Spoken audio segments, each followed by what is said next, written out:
Hi, y'all. It's Jess from Play USA, and I am here not with news, but with some betting advice on my favorite betting event of the year, the Oscars. I am a movie fiend, especially Oscars movies, so I love trying to predict who is going to win what. So let's take a look at the six big categories that are coming up on Sunday's Oscar night: picture, director, and the four acting categories.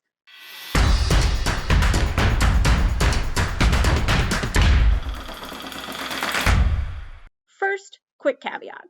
I'm actually not betting the Oscars this year. You might have noticed it was a weird year for movies. No real big blockbusters came out besides Tenet. A lot of movie studios delayed their big Oscars fare a year because of the uncertainty involving the ceremony and the pandemic. And the end result is a group of nominees that really wouldn't necessarily be nominated in their categories in a normal year. But what's great is that these movies cover such a diverse range of stories that are getting attention on a big stage for the first time. And I think everyone who is looking to see more inclusivity and diversity in movies has to be happy about that. It makes betting a little tricky because you got a lot of heavy favorites and you've got some very confusing fields where it's unclear what's going to happen.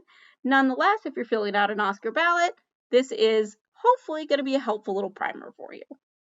Let's start with picture and director, and we're going to talk about them both at the same time because you have two heavy favorites in each category for the same film.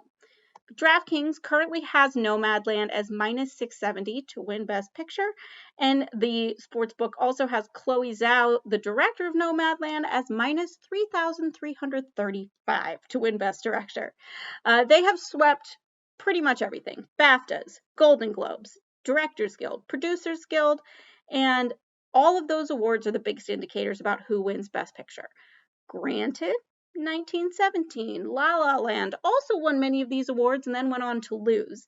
Difference here is with the Zoom kind of award ceremonies and no in-person events, the long slog that is award ceremonies in a standard year doesn't really come into play here. And there's not as much time for there to be a backlash over Nomadland or Chloe Zhao.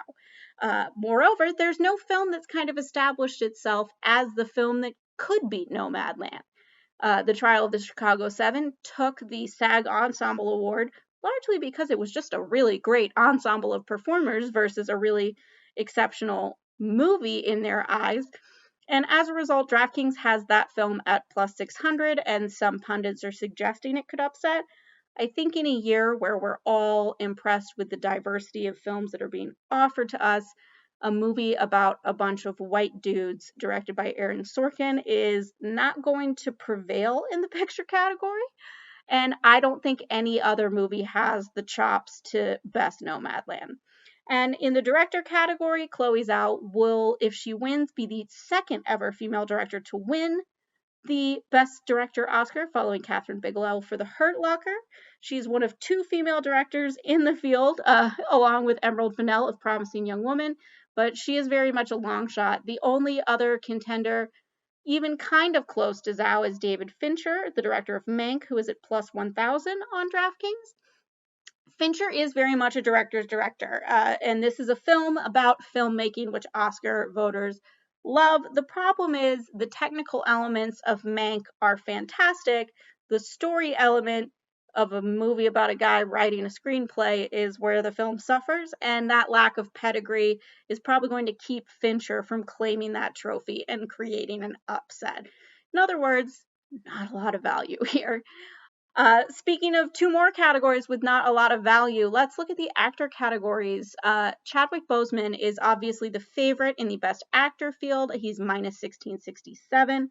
And the next closest contender is Anthony Hopkins of The Father at plus 700. Now, Hopkins did keep Boseman from the clean sweep of awards when the actor won the BAFTA in somewhat of a home field win for that one, but the Oscars love to award actors posthumously and make sure that they get recognized while they still have the opportunity. The late Chadwick Boseman, beloved by everyone, and also just turned in a really exceptional performance that was garnering attention before he even died. And I don't see any way that the actors don't use this opportunity to award him with a competitive Oscar while it is possible.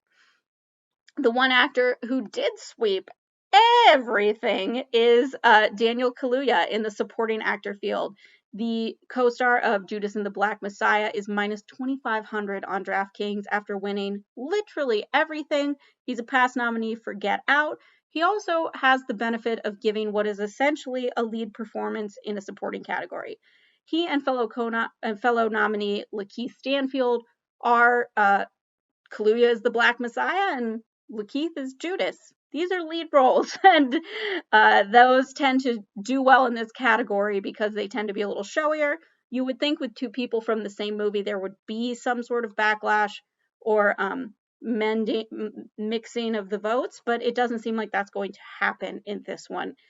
If there is an upset, DraftKings thinks it'll be Paul Raci of Sound of Metal. He is a deaf performer giving an extremely low-key but very nuanced performance, and he is at plus 1,200 along with Sacha Baron Cohen of The Trial of the Chicago 7.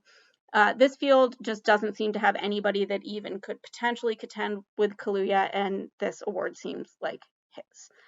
Now, I've talked about a lot of chalk, a lot of heavy favorites. There are two categories left, though, and those are the ones that are the most interesting, the Actress Awards.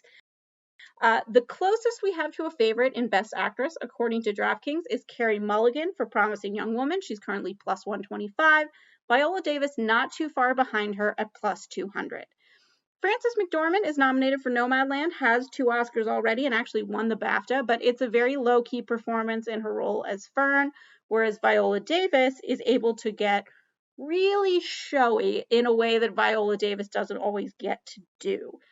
The chance to award a performer of her caliber with a second Oscar sure seems like something that voters will want to do.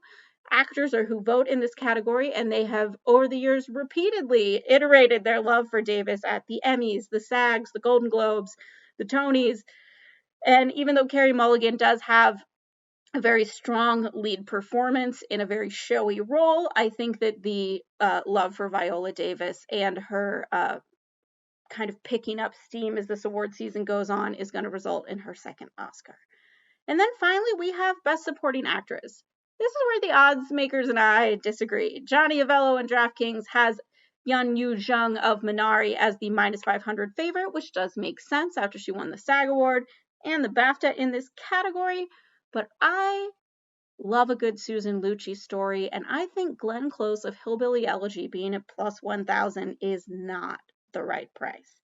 You may recall 2 years ago, I probably made a video saying that Glenn Close of The Wife was a stone cold lock to win, and then Olivia Colman bested her in the Best Actress category for The Favorite. This would be Glenn Close's 8th nomination without a win. She is 74 years old. Similar to actors who die and give one last great performance, the Oscars and Academy voters tend to want to award people who have a very strong body of work and maybe just never had that one super standout performance that won an award. Glenn Close is an example of that. And even though Yoo-jung of Minari won the SAG Award, that's a much bigger field of voters, 160,000 in that union compared to 1,300 voting in the Academy Actors segment. And even though that segment has been diversified and made a lot younger, I think the old guard here is going to feel bad for poor Glenn that this last nomination before this one didn't work out. And if there is an upset, it is going to be her. So check out that value. And if you want, just be sure to follow me on Twitter at Jess Wellman, and I will share my other Oscars thoughts leading up to the big ceremony, including my ballot if you want to follow or fade me. And you can find some of the latest odds on the Oscars at PlayUSA.com. In the meantime, I'll see you back with more news on PlayUSA's YouTube channel.